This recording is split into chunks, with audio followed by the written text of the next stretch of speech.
Hello guys, welcome back to the Avinash Polity Insights. I'm Avinash. So basically, this is Indian Polity lecture number two, a series actually. So here we are on the chapter Regulating Act of 1773, historical background of Indian Constitution. So Indian polity lecture number one में हमने introduction and historical background of Indian constitution पढ़ा था। उसमें हमने approach understand किया था, उसमें हमने राइट प्रोसेस अंडरस्टैंड किया था कैसे होता है। हम हिस्टोरिकल बैकग्राउंड पढ़ क्यों रहे हैं, कंपनी रूल इंट्रोडक्शन हमने देखा, उसमें हमने दीवानी राइट्स क्या होता है, फौजदारी राइट्स क्या होता है वो समझा। रेगुलेशन क्यों ज़रूरत पड़ी ये समझे, सिग्निफिकेंस जो कंपनी रूल का फेज है 1773 से लेके 1858 तक का, वो हमने समझा। सो हमने कुछ कंसेप्ट भी समझे हैं, डिफरेंसेस समझे, जैसे एक्सक्लूसिव नॉन एक्सक्लूसिव किधर यूज़ किया जाता है, इंक्लूसिव किधर यूज़ किया जाता है, हमने मीनिंग समझा, उसका रिलेवेंस समझा, किधर क्या यूज़ किया जाता है। हमने charter charter act, regulation act and general act जो होते हैं वो उसके डिफरेंस हमने समझे। ठीक है, अगर आप लोगों ने नहीं देखा होगा वीडियो वो, तो प्लीज़ मैं सजेस्ट करूँगा कि go and watch that video, क्योंकि ये सब इंटरलिंक्ड होने वाला है सीरीज। तो आगे आगे जैसे जैसे हम बढ़ेंगे ये सब आने वाले हैं। अभी रेगुलेशन एक्ट 1773 में Indian polity lecture number two, historical background of Indian constitution जो है, तो पहली बात हम कैसे पढ़ने वाले हैं ये समझने वाले हैं। उसी हिसाब से हम जब शेड्यूल पढ़ते हैं इंडियन कॉन्स्टिट्यूशन में, तो उसी हिसाब से पढ़ा जाता है। तो हम कुछ डिफरेंस समझेंगे, जैसे prohibition, ban, restriction, regulation, inhibition, control, ये सब में क्या क्या डिफरेंस होता है ये समझेंगे। गवर्नर, गवर्नर जनरल, ये सब में क्या डिफरेंस होता है ये भी समझेंगे। कोर्ट ऑफ डायरेक्टर्स, ये सब हम समझेंगे। ठीक है। सो ऑल्सो मेरे नोट्स आफ्टर द वीडियो एक बार अपलोड होने के बाद मेरे टेलीग्राम चैनल है Avinash polity insights, link description में होगा ही होगा। So to get notes also of these chapters and upcoming chapters and other updates, you will get that in that telegram channel. So let's start with this regulating act of 1773, an overview. So basically if you see, आपने ये कहीं पे भी ये approach नहीं पढ़ा रहेगा to be honest यहाँ पे। तो सीन जैसा है ना, जब भी हम पॉलिटी पढ़ते हैं तो हमें एक चीज़ समझनी होती है कि उस टाइम पे जो गवर्न कर रहा था, जो रूल कर रहा था, एंड अभी भी जो गवर्न कर रहा है, तो उस वो पीरियड का हमें याद रखना होता है। हमारा एक्चुअली जो स्टडीज अप्रोच होता है ये पॉलिटी का वैसे ही होना चाहिए। अभी फॉर एग्जांपल जैसे रेगुलेटिंग एक्ट ऑफ 1773 जैसा है, तो उस टाइम पे मोनार्च कौन था, आई नो ये एग्जाम्स पे नहीं आता। ठीक है, एक जनरल नॉलेज के पर्पज से भी होता है, और कभी कभी ना हमारा जब हम सोचते हैं, जब हम राइटिंग करते हैं और जब हम एग्जाम अटेम्प्ट करते हैं, तो ये चीज़ें याद आ जाती है और ये कनेक्ट कर देता है। एंड ऑल्सो आगे जाके जब अभी फॉर एग्जाम्पल कोई भी शेड्यूल हम बात कर रहे हैं, जैसे 42nd अमेंडमेंट, तो उस टाइम पे प्रेसिडेंट कौन था, उस टाइम पे प्राइम मिनिस्टर कौन था, ईयर तो हमें याद रह जाएगा, पर ये भी तो ये आगे जाके आपका करियर के लिए भी ओवरऑल हेल्प हो जाता है, और ये ब्रेन मैपिंग का काम करता है। तो इस तरह से एक्चुअली हमें पॉलिटी पढ़ना होता है। अभी जो सा regulating act of 1773, so at that time monarch was George three, 1760 से लेकर 1820 तक थे।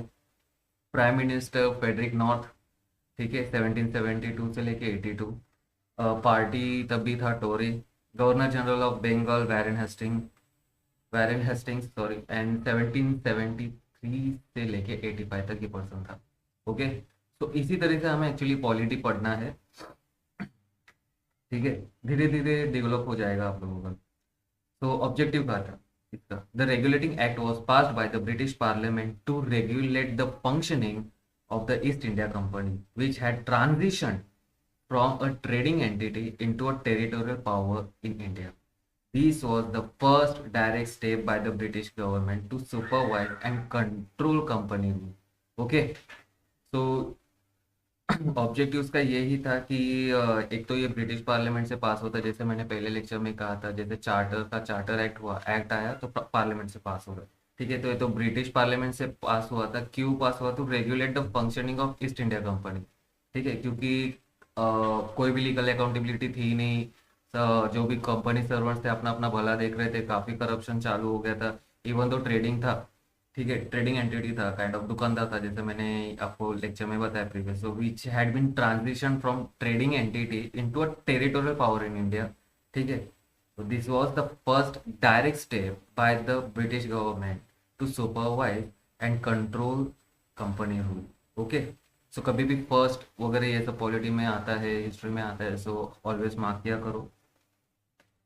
So, point one, regulation of company's activities. So, company servants were prohibited from engaging in private trade or accepting bribes and attempt to curb corruption. देखो अभी यहाँ पे एक word prohibited आया है, हम जनरली हम पढ़ते रहते हैं, बट पॉलिटी में इसका रिलेवेंस अलग होता है, हम आगे समझेंगे क्या है। ठीक है, so company servants were prohibited from engaging in private trade or accepting bribes and attempt to curb corruption. ठीक है, प्रोहिबिट कर दिया गया था कंपनी सर्वन को कि किसी भी तरह का प्राइवेट ट्रेड आपको करना नहीं है, किसी भी तरह के ब्राइब्स वगैरह नहीं लेने हैं। ठीक है, ये इसलिए किया गया था कि करप्शन को कम किया जाए। द कोर्ट ऑफ डायरेक्टर्स, जैसे companies governing body in England, was made accountable to the British government and had to submit reports on revenue, civil and military affairs in India.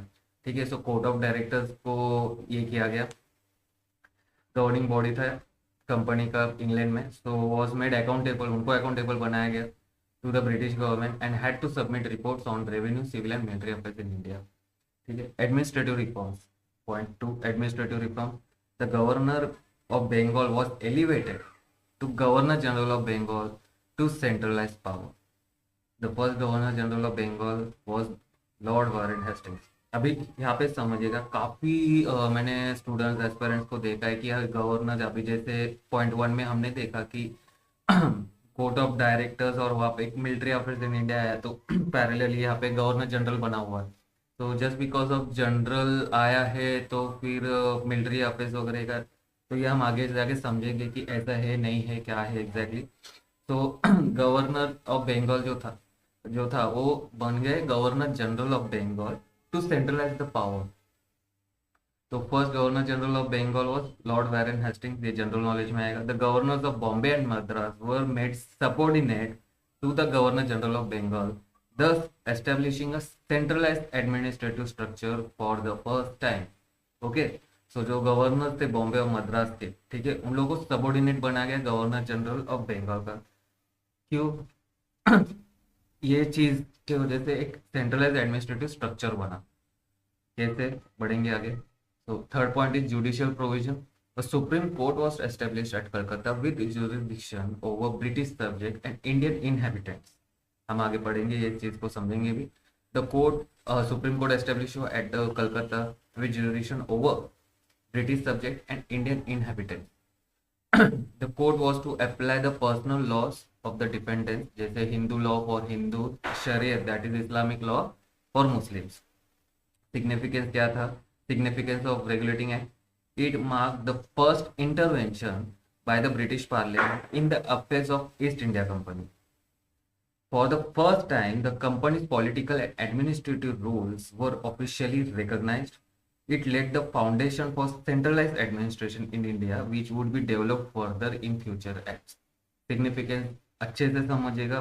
First intervention था by British Parliament in the affairs of company. First time company का political and administrative role है वो officially recognise किया गया। फिर पहले तो trading था, बाद में ऑफिशियली इसको रिकॉग्नाइज किया था कि हाँ भाई पॉलिटिकल एंड एडमिनिस्ट्रेटिव रोल है। It led the foundation for centralized administration in India, जैसे गवर्नर जनरल ऑफ बंगाल बन गए सेंट्रलाइज करने के लिए, जैसे बाकी गवर्नर सब नहीं बन गए। So it led the foundation for centralized administration in India which would be develop further in future acts. Understand this, the Regulating act was less about governing in India and more about controlling the government. ये बहुत important है, ये चीज समझिएगा। The regulating act was less about governing India. while we are reading, we it looks like they are doing it to govern in India, right? To governing India, but actually it the motive was behind it was to control the governors. तो उसी time पे यही इसी प्रकार से actually polity पढ़ा जाता है। जब कभी भी हम कोई भी पीरियड का पॉलिटी पढ़ते हैं तो उसी समय में इंडिया में और क्या क्या हो रहा था और दुनिया में क्या क्या हो रहा था। ऑफकोर्स इसका डिटेल्स ये हिस्ट्री सब्जेक्ट है। सो बस हम इंट्रोड्यूस करेंगे क्या हो रहा था। The rest if you guys are curious और something just go Google search read wherever you like introduce yourself what exactly happening. So in जब रेगुलेटिंग एक्ट 1773 पास हुआ था तभी इंडिया में क्या क्या हो रहा था। फर्स्ट रोहिला वॉर हुआ। ये एमसीक्यूज वगैरह में भी आ जाते हैं। Okay, so first Rohilla war हुआ 1773 में। फर्स्ट एंग्लो मराठा वॉर 1775 से लेके 1782 तक। ठीक है। सेकेंड एंग्लो मराठा वॉर हुआ 1780 से लेके 1784 तक। ये देखो 1773 से लेके जो नेक्स्ट एक्ट है पिट्स इंडिया एक्ट 1784 के बीच में क्या क्या हुआ, ये सब चीज़ों का ये होगी कि 1773 का act will be active in this period, right. So contemporary India में क्या चल रहा था। फर्स्ट रोहिला वॉर हुआ, फर्स्ट एंग्लो मराठा वॉर हुआ, सेकेंड एंग्लो मराठा वॉर हुआ। ठीक है। दुनिया में क्या चल रहा था तभी। अमेरिकन रेवोल्यूशन हुआ 1775 में एंड ट्रीटी ऑफ पेरिस 1783 में। ठीक है। अगेन टेलीग्राम डिस्क्रिप्शन में मैंने लिंक दिया है for notes and everything, please join that actively. उधर नोट्स वगैरह एमसीक्यू ये सब अपलोड होते रहेंगे। So feel free to join. Okay guys, so here we are introduced to few more things and let's have comparison table to understand difference. Okay, so basically एक हमेशा हमें difference करना है। जैसे मैंने फर्स्ट लेक्चर में बताया कि हमें वॉइस की तरफ जाना है। वॉइस का मतलब डिफरेंस जैसे सब अच्छे से हमें पता होना चाहिए। तो that's why I am saying कि चीज़ें समझिएगा, डिफरेंसेस समझिएगा। यही चीज़ें आपके आंसर राइटिंग में भी आने वाली है। सो बहुत हेल्प आने वाली है। So prohibition, restriction, regulation, limitation, ban, control, inhibition, ये सब चीज़ों का you guys can take screenshot anyhow. ये अपलोड होगा मेरे टेलीग्राम चैनल पे। So you guys can also take screenshot. तो प्रोहिबिशन, अभी इसका मीनिंग क्या है। मीनिंग प्रोहिबिशन का meaning complete ban on doing something. जैसे एग्जांपल है prohibition of alcohol in some states. Level क्या होता है, कंट्रोल का लेवल क्या है इसका, तो टोटल कंट्रोल हो जाएगा। Restriction, partial control, limits how when और to what extent something can be done. ये हो गया रिस्ट्रिक्शन का मीनिंग। जैसे एग्जांपल है driving is restricted in certain zones. तो लेवल ऑफ कंट्रोल क्या है इसका, पार्शियल है। काफी बार होता है ना, this is a restricted area, this is a restricted area, driving is restricted. And जैसे प्रोहिबिशन का हो गया, जैसे आप अगर आपके आजू बाजू में ऑर्डिनल स्टेट्स वगैरह रहेगा तो ट्रेस पासर्स आर प्रोहिबिटेड करके भी लिखा हुआ रहता है। तो ऐसे डिफरेंस पे हमें डे टू डे लाइफ में भी ध्यान रखना है और डिफरेंस समझना है। Regulation, organized control through rules और लॉज। जैसे एग्जांपल इधर है SEBI regulates the stock market. Level of control structured control रहता है। लिमिटेशंस का मतलब क्या होगा, डिफाइंड बाउंड्री और मैक्सिमम वाला सीन है। डिफाइंड बाउंड्री और मैक्सिमम बाउंड्री, ये सब जो डिफाइंड होता है वेल डिफाइंड होता है। जैसे age limit for voting is 18 year. ठीक है। तो level of control fixed boundary की बात हो रही है यहाँ पर। बैन, ऑफिशियल एंड ऑफिशियल और legal prohibition. People often get confused between the ban, prohibition and restriction. Understand the differences, think over it properly. ठीक है। सो बैन इज एन ऑफिशियल और लीगल प्रोहिबिशन। जैसे प्लास्टिक बैग्स आर बैंड। तो it's a level of control, क्या है, complete level of control. ठीक है। Control का भी कंट्रोल फॉर एक्चुअली कंट्रोल देखा जाए तो एक पावर कंसेप्ट में आता है। और general term meaning power to direct और इन्फ्लुएंस समथिंग। ठीक है। द गवर्नमेंट कंट्रोल्स इन्फ्लेशन, जो इकोनॉमिक्स में हम पढ़ते हैं। ठीक है। सो ये वैरी करेगा, ये it varies, so broad term है। इनहिबिशन, अ बैरियर और डिस्करेजमेंट ओपन इंटरनल और सटल। अ बैरियर और डिस्करेजमेंट ओपन इंटरनल और सटल। एक बैरियर का काम करेगा, जैसे रुकने जैसे वाला काम होता है ना बैरियर का। तो फियर इनहेबिट्स फ्री स्पीच। ठीक है। डे टू डे लाइफ में if you are reading newspaper something, so ये वाला टर्म काफ़ी आ जाता है हमारे सामने। Fear inhibits free speech. So psychological और इनडायरेक्ट के हिसाब से होता है, इसलिए वो सटल आया हुआ है। तो अंडरस्टैंड ये दीज आर द डिफरेंस जो आगे ऑफकोर्स रिपीट नहीं होने वाला कोई भी लेक्चर में। हम फाउंडेशन से चालू कर रहे हैं तो ये सब चीज़ों का डिफरेंस पता होना बहुत ज़रूरी है। की differences at a glance, prohibition versus restriction. Prohibition, you cannot do it all. Restriction, you can do it but with condition.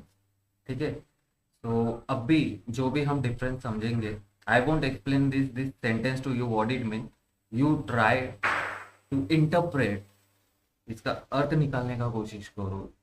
ठीक है, the regulating act imposed a prohibition on private trade by company servants, placed restrictions on accepting gifts, and introduced regulation through reporting to the British Parliament.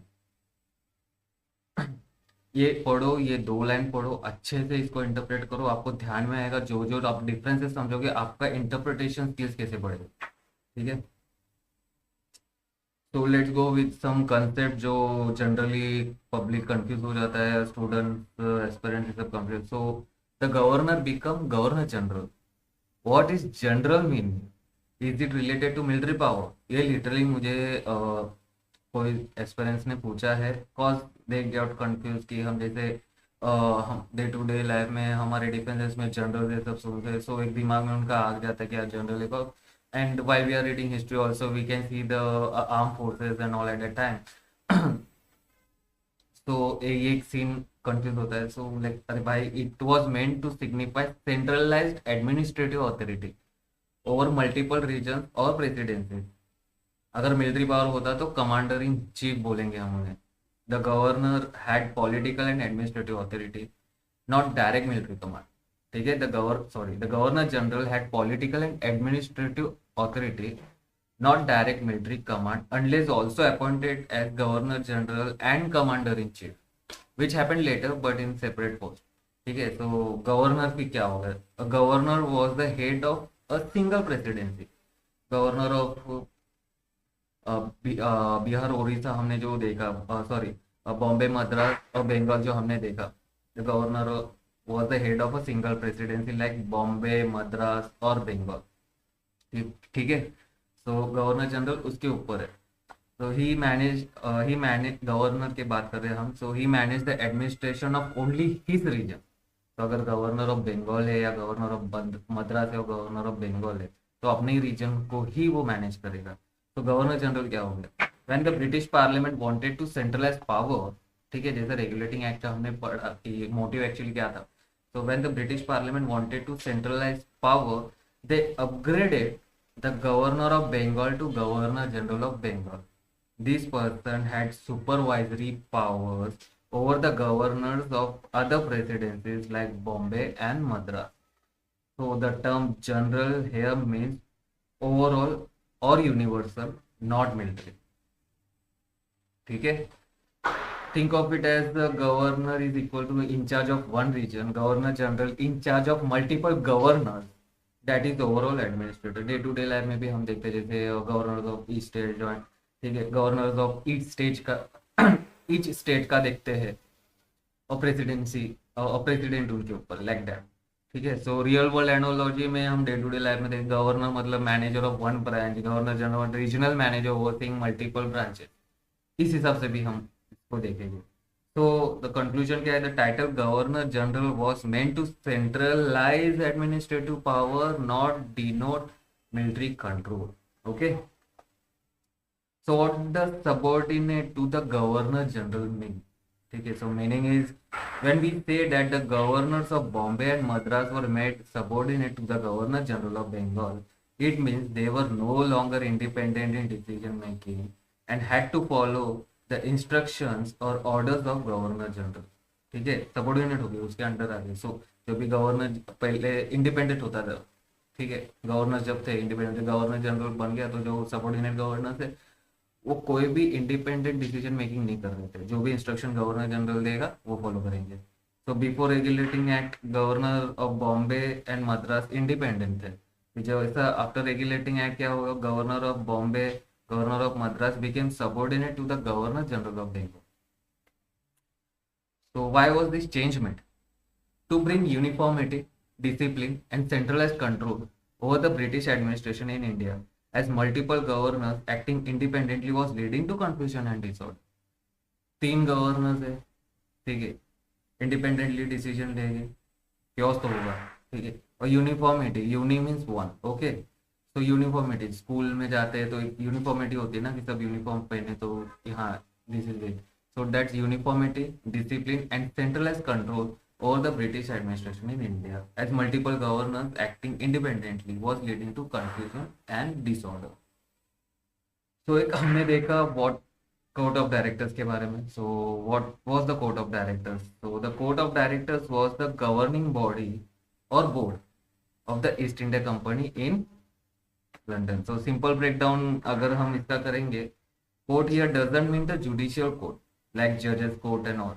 It refers to a formal body or assembly. Directors means the top decision makers like board members of company today. After the regulating act, the court of directors was brought under partial control of British Parliament. Partial control में आ गए British Parliament के after this act, and it had to report Indian affairs like civil, military and revenue to the British Parliament or Crown. तो quick analogy के लिए समझेगा, think of a court of directors as the board of directors of today's multinational corporation, but instead of running a business they were running an empire. So this is it, regulating act of 1773 we have done it. So coming up lecture will be a Pitt's India Act 1784. In that we will read about the court of directors and board of control and the differences. Also what is the British possession in India, and after Pitt's India Act क्या क्या हुआ. So coming up lecture would be there, please go through it, and you can download my notes for free on Telegram channel, link is in this description, and it's like named as Avinash AVINASH Polity Insights, and subscribe for more UPSC Polity lectures. Okay, stay tuned. Thank you for watching.